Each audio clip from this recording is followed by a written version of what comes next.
అమ్మోరు సోమవారం నుండి శనివారం వరకు రాత్రి 7:30 మీ ఈటీవీలో.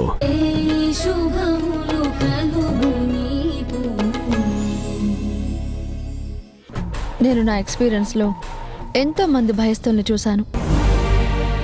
అందరూ కూడా చావు భయంతో తెగింపు ధైర్యం పెరిగిపోయి ఆ క్షణంలో నేరం చేసిన వాళ్లే.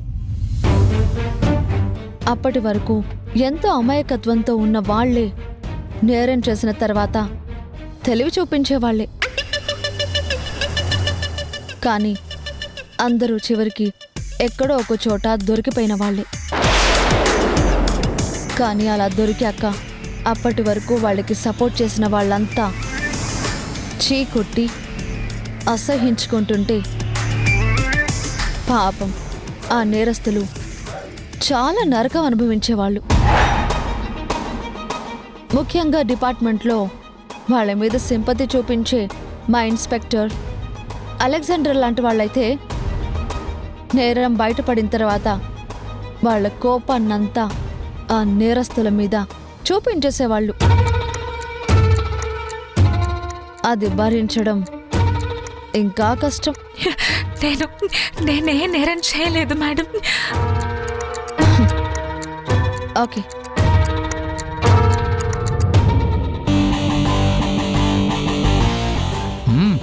రారా. ఆగు. ఎవరితను? తన భార్య మీద అనుమానంతో చంపేశాడు మేడం. ప్రూఫ్స్ ఏమీ లేకుండా చేశాడు. ఎంత కొట్టినా నేరం ఒప్పుకోవట్లేదు మేడం. పక్క సెల్లికి తీసుకెళ్ళు. రారా.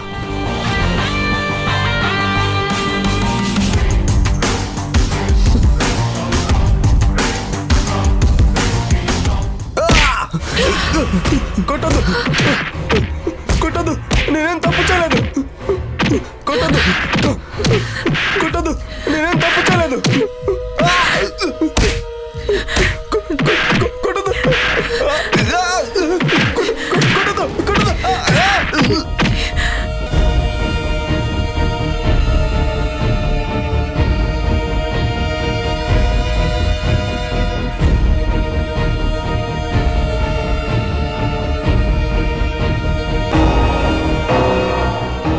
మేడం, వాడు ఒప్పుకోవట్లేదు మేడం. ఇలా తీసుకురండి వాణ్ణి. Okay madam. వెళ్ళరా.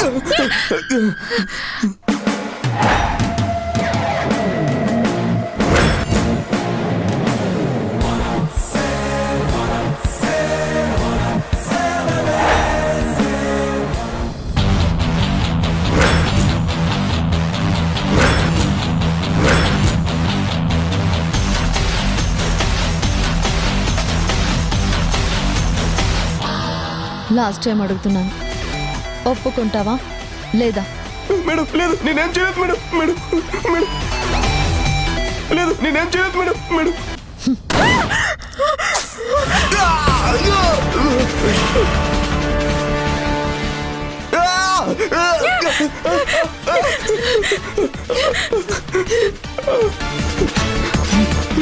మేడం నేనే చేశాను మేడం.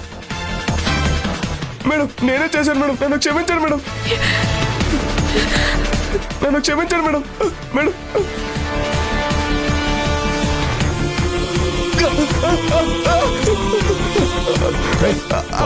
మేడం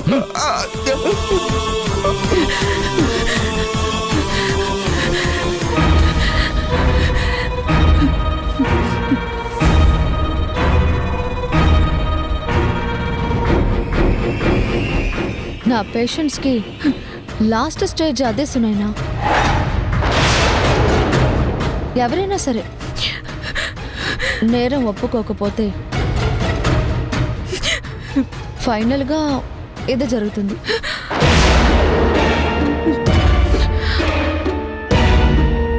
ఇప్పుడు చెప్పు, నువ్వేమంటావు?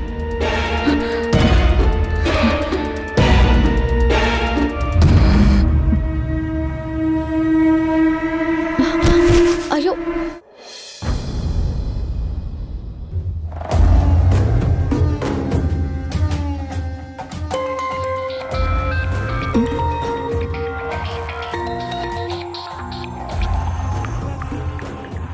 మాసి ఫోన్ చేస్తుందేంటి? అమ్మా, రేఖ ఎక్కడికి వెళ్ళింది? ఏదో పని మీద బయటికి వెళ్ళింది, వచ్చేస్తూ ఉంటుంది. ఒక్క నిమిషం, మాసి ఎందుకు ఫోన్ చేస్తోంది? మోసీనా? చాలా రోజుల తర్వాత చేస్తుంది. ఆన్సర్ చేయమా, మాట్లాడదాం. హలో మాసి, ఎలా ఉన్నారు? చాలా రోజుల తర్వాత గుర్తొచ్చానే. హలో అరుంధతి, నాకు విషయం తెలిసింది. అది నిజమో కాదో అర్థం కాలేదు. ఏంటి మాసి? విక్కీ భార్య హాసిని విడాకులు కావాలని కోర్టులో కేసు వేసిందంట, నిజమేనా?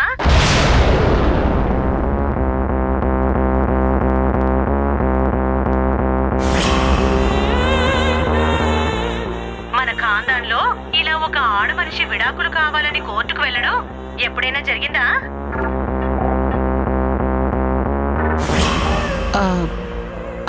అది ఆమె మన మనిషి కాదు మాసి. తనకి మొదటి నుంచి మనమంటే పడదు. నువ్వేం చెప్పినా అరుంధతి అంటే మన ఖాందాన్లో ఎంత పెద్ద పేరు. అలాంటిది ఇప్పుడు ఎంత చెడ్డ పేరు వస్తుందో తెలుసా నీకు?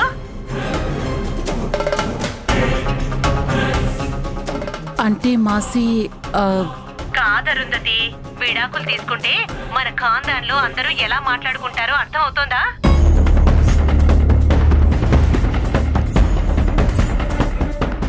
విడాకుల దాకా వెళ్లే వరకు నువ్వేం చేసావు అరుంధతి?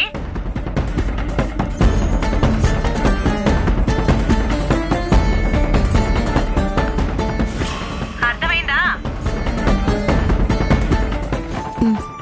అలాగే ఉంటాను. నమస్కారం.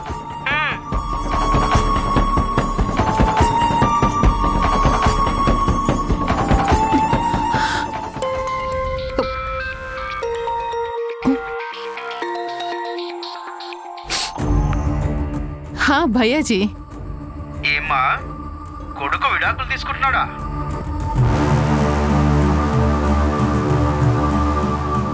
ఏంటమ్మా ఏమి మాట్లాడట్లేదు? భయ్యా అది కాదు. నువ్వేమైనా చెప్పమ్మా, విడాకుల దాకా వచ్చే వరకు ఎందుకు చూశారు?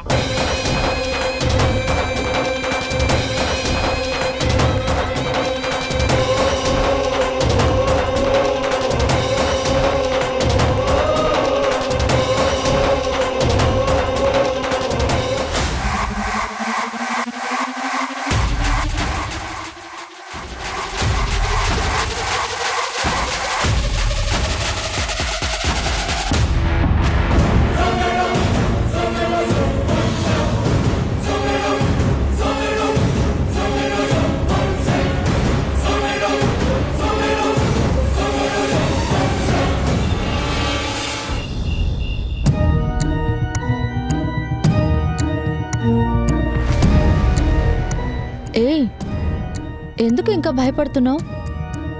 నేను డీసీపీగా కాదు, ఒక ఫ్రెండ్లా నీతో వస్తున్నాను. అవును సునైనా, లేదంటే నిన్ను డ్రాప్ చేయడానికి పోలీస్ వెహికల్ సరిపోతుంది. ఒక కానిస్టేబుల్ని పంపిస్తే పని అయిపోతుంది. కానీ నేనెందుకు వస్తున్నాను? నీ ఇన్నోసెన్స్ నచ్చి, నీ మీద ఎక్కడో నాకు సాఫ్ట్ కార్నర్ వచ్చి. ఇప్పటి వరకు జరిగిందంతా మర్చిపో. నేను ఒక ఆఫీసర్ని, నిన్ను ఇంట్రాగేట్ చేశానని అన్నీ వదిలేసి నీ గురించి చెప్పు. అదే నీ పర్సనల్ లైఫ్, నీ ఫీలింగ్స్ అన్నీ చెప్పు. అంటే నువ్వు చిన్నప్పటి నుంచి ఇంతేనా? నీ లైఫ్లో ఏదైనా జరగడం వల్ల ఇలా భయస్తురాల్లా మారిపోయావా? అంటే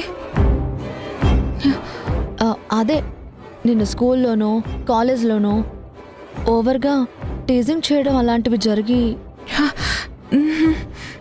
ఓ, అంటే మొదటి నుంచి ఇంతే అన్నమాట. అంటే నువ్వు చదువుకునేటప్పుడు ఏ అబ్బాయిని చూసేదానివి కాదా? నేను మా అమ్మ పెట్టిన రూల్స్ ఎప్పుడు దాటేదాన్ని కాదు మేడం. ఓ, మీ అమ్మ రూల్స్ ఒకటి ఉన్నాయి కదూ. నువ్వెంతో మంచి గోల్డెన్ లైఫ్ని మిస్ అయిపోయావు సునైనా. గోల్డెన్ లైఫా? హా, కాలేజ్ లైఫ్లో అబ్బాయిలు మనల్ని నేర్పించడం, మనం అబ్బాయిలు నేర్పించడం, అబ్బాయిలు మన వెంట పడటం, ఓరచూపులు, కొంట నవ్వులు, కావాలని వాళ్ళు మనల్ని టచ్ చేయాలని ట్రై చేయడం ఆ, ఇవన్నీ ఆ ఏజ్లో గోల్డెన్ మూమెంట్సే కదా. ఏమో మేడం, అవన్నీ నాకు తెలియవు. నేనైతే కాలేజ్లో చాలా అల్లరి చేసేదాన్ని. మేమందరం తలదించుకొని వెళ్ళటం, చదువుకోవటం, తలదించుకొని రావటం, అంతే మేడం. మరి అలాంటి నీ లైఫ్లోకి ప్రణయ్ ఎలా వచ్చాడు? ఐ మీన్ నువ్వు ఇంకా వేరేలా అనుకోకు. ఇట్స్ క్యాజువల్ ఫ్రెండ్లీ టాక్ అంతే. ప్రణయ్ మా స్కూల్లోనే చదువుకునేవాడు, కానీ అతనితో ఆ టైంలో ఎప్పుడూ మాట్లాడలేదు. ఈ మధ్య తను మా ఇంటికి వచ్చినప్పుడు ఆహా, అదంతా ఇంట్రోగేషన్లో చెప్పేశావు కదా. ఆ పోలీస్ టాపిక్స్ అక్కడే వదిలేయాలి. మరి నువ్వు కనీసం ప్రణయ్ దగ్గరికి చేరకపోయినా నీలో ఎలాంటి ఫీలింగ్స్ పుట్టలేదా? మ్హూ, లేదు మేడం. నేనెప్పుడూ అతన్ని అలాంటి ధ్యాసతో అస్సలు చూడలేదు. మ్, మరి ప్రణయ్ నిన్ను ఇష్టపడలేదా? నువ్వు చాలా బాగుంటావు కదా. నిన్ను నీ అమాయకత్వాన్ని చూస్తే ఏ అబ్బాయికైనా లవ్ పుట్టేస్తుంది. అలాంటిది నువ్వు తన పక్కనే ఉంటూ తనతోనే వర్క్ చేస్తుంటే అతనికి ఎప్పుడూ నీ మీద ఏం ఫీలింగ్స్ రాలేదా? నీతో ఎప్పుడు లవ్ ప్రపోజల్ పెట్టలేదా? నిన్ను టచ్ చేయాలని చూడటం, సరదాగా ఎక్కడికైనా తీసుకెళ్లాలని ట్రై చేయడం, అలా అనుకునే అక్కడికి తీసుకెళ్లాలనుకుని అక్కడ నేనేదో చేయాలనుకుని దాంతో నీకు కోపం వచ్చి వాణ్ణి నువ్వు పొడి చేసి చంపేయడం, అంతే కదా సునైనా? ఇదే కదా జరిగింది మీ ఇద్దరి మధ్య. నిజంగానే నువ్వు ప్రణయ్ని చంపేశావు కదా?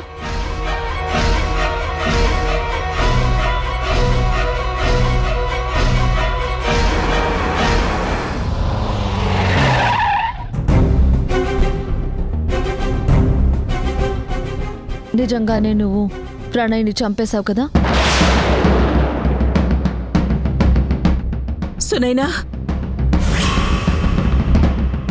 సునైనా, సునైనా,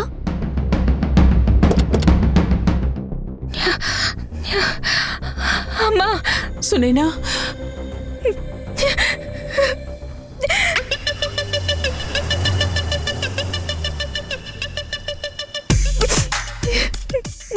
ఏమైందమ్మా? ఏమైందే తల్లి? సునైనా, నిన్నే కొట్టలేదు కదా? నువ్వు సస్పెక్ట్వే. నిన్ను కొట్టకూడదు. కొడితే కోర్టులో చెప్పొచ్చు. వచ్చేసాను. నేను మా ఇంటికి వచ్చేసాను. సునైనా, నువ్వు నిజం చెప్పేస్తే నీకు శిక్ష పడకూడదు. ఆత్మరక్షణ కోసం చేశావని కోర్టు వదిలేస్తుంది. చెప్పు, అదేగా అక్కడ జరిగింది? మీరు ఊహించిందేం జరగలేదు మేడం. అతను నన్నేం చేయలేదు. నేను అతన్ని ఏమీ చేయలేదు. నేను ఎదురొస్తే నేరస్తులు నేరం ఒప్పుకోవాల్సిందే. నేరానికి శిక్ష అనుభవించాలి. నువ్వు ఇక్కడే ఉంటావు. ఈ కేసు ఫినిష్ అయ్యే వరకు నేను ఈ ఊరు నుంచి వెళ్ళను. ఇప్పుడు మీ అమ్మ వాళ్ళని హక్ చేసుకుని చాలా సంతోషపడుతున్నావు. వీళ్ళు నీ విషయంలో చాలా హ్యాపీగా ఉన్నారు.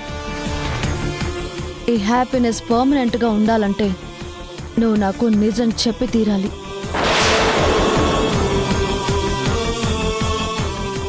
ఎందుకంటే ప్రణయ్ని నువ్వే ఏదో చేశావని నా 6th సెన్స్ చెప్తోంది. అది నాతో ఎప్పుడూ అబద్ధం చెప్పదు.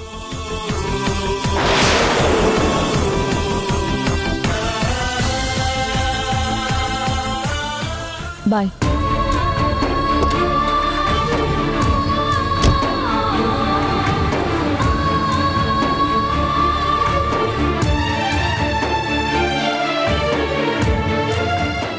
पदम्मा जी बड़े बहन సరే సరే నమస్కారం.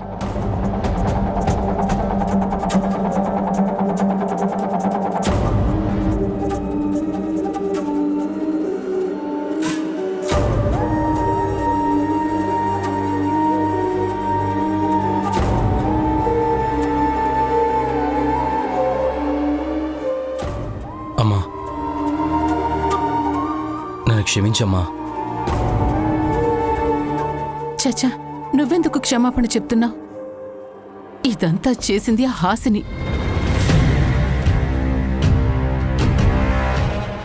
హాసినిని పెళ్లి చేసుకోవాలన్న ఆలోచన అసలు నా ఊహల్లోకి కూడా రాదు.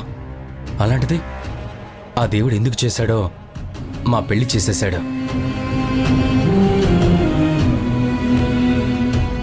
నీకు ఇష్టం ఉండదని తెలిసి తనని ఇంటి వరకు తీసుకొచ్చాను. నీకు ఎదురు మాట్లాడుతున్నా తనని భరిస్తూ వస్తున్నాను. అన్ని చేసినా ఏ రోజు నిజంగా తన నుంచి విడాకులు తీసుకోవాలని అనుకోలేదు.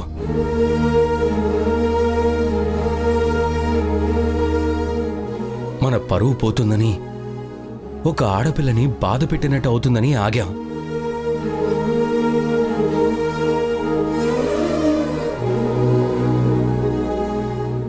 ఇవేమీ తెలుసుకోకుండా, మన బాధ అర్థం చేసుకోకుండా హాసిని విడాకులకి అప్లై చేస్తుందని తెలియకనే నేను హాసినిని రిక్వెస్ట్ చేశాను వద్దు అని. వాళ్ళమ్మ వాళ్ళక్క ఎవ్వరు చెప్పినా తను వినడం లేదమ్మా. ఇంకేం చేయాలి? ఇన్నేళ్లుగా నువ్వు సంపాదించిన పేరుని, పరువుని నాకు భార్యగా వచ్చిన మనిషి పోగొట్టేస్తుంటే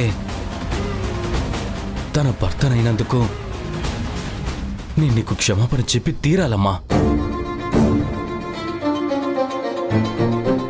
వద్దు విక్కీ, నువ్విలా మాట్లాడుకో. నా బాధని పోగొట్టడం కోసం నువ్విలా బాధపడ్డం నేను భరించలేనురా.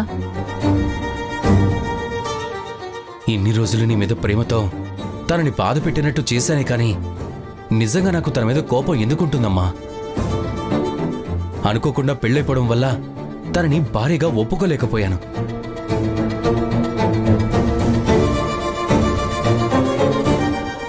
అనుకోకుండా పెళ్ళవటం వల్ల తనని భార్యగా ఒప్పుకోలేకపోయాను. అంతేకాని నేనే తప్పు చేయలేదు కదమ్మా.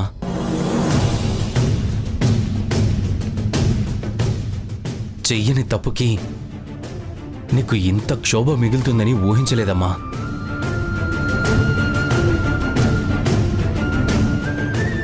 ఈ తప్పు జరగకుండా ఆపలేకపోతున్నానమ్మా, ఆపలేకపోతున్నాను. ఐఎమ్ సారీ అమ్మా, ఐఎమ్ సో సారీ.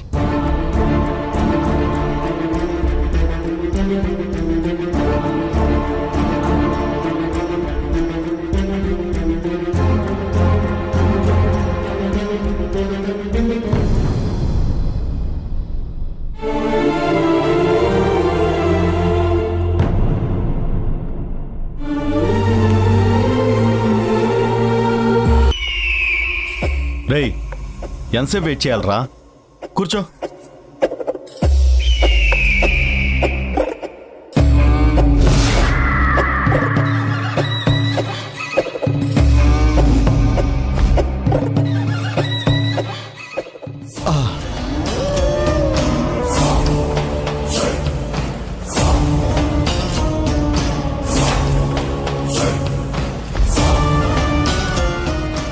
తీసుకో.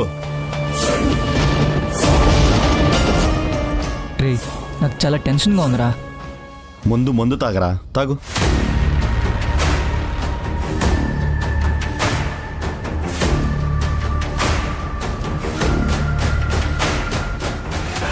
టెన్షన్ ఎందుకురా? ఆ ఆఫీసర్ సునైనాని ఇంట్రాగేట్ చేయడానికి తీసుకెళ్ళింది. కానీ ఇందాక తీసుకొచ్చి ఇంటి దగ్గర డ్రాప్ చేసి వెళ్ళిపోయిందంట. అసలు ఇంట్రాగేషన్లో ఏం చెప్పిందో, ఆవిడ దాన్ని ఎందుకు వదిలేసిందో.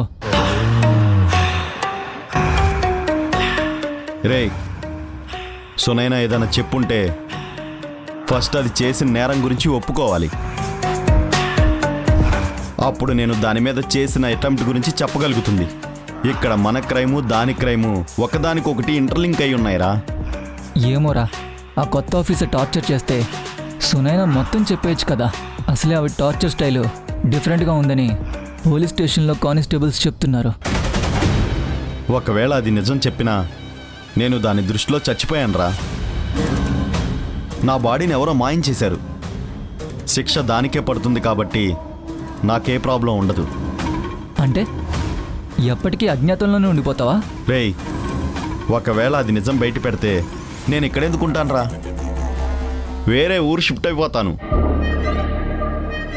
నా బాడీ కోసం వెతికి వెతికి నా మిస్టరీ విడగొట్టలేక పోలీసులకి పిచ్చెక్కిపోతుంది. కానీ అది కాదురా. రేయ్, అనవసరంగా ఆలోచించి టెన్షన్ పడకు. ఏం జరిగినా మనకే ప్రాబ్లం ఉండదు. మంచి మూడు పాడు చేయకుండా ముందు కొట్టు. వీడికి నా టెన్షన్ అర్థం కావట్లేదు. తాగరా.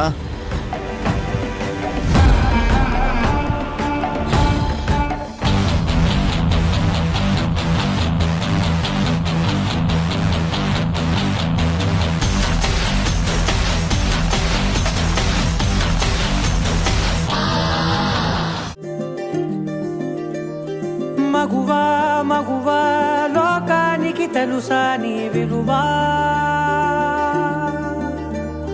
మగువా మగువా నీ సహనానికి సరిహద్దులు కలవా?